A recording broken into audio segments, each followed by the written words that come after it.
The Cursed Dybbuk Box, Real or Hoax?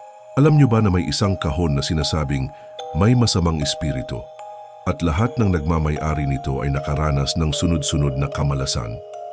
Ito ang Dybbuk Box, isa sa pinaka-kontrobersyal at nakakatakot na haunted object sa mundo.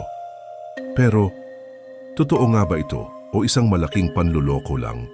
Ang Dybbuk Box ay unang lumitaw sa eBay noong 2003.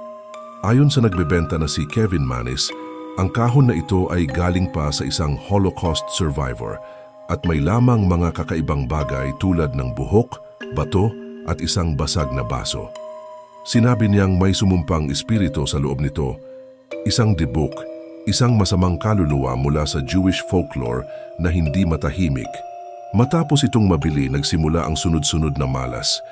Ang bagong may-ari, si Jason Haxton, ay nakaranas ng kakaibang sakit, bangungot at mga paranormal na pangyayari.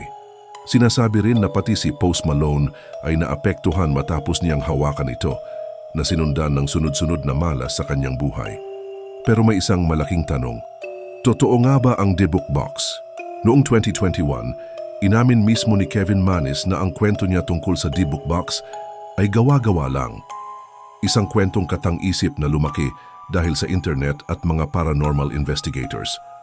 Sa kabila nito, marami pa ring naniniwala na may kakaiba talaga sa kahon, lalo na ang mga nakaranas ng paranormal na pangyayari pagkatapos itong mahawakan. Kaya ano sa tingin mo? Isang totoo at sumpang kahon nga ba ito? O isa lamang itong kwento na pinaniwalaan ng maraming tao? I-comment mo ang opinyon mo sa ibaba at huwag kalimutang i-like, share at mag-subscribe para sa mas marami pang nakakakilabot na kwento.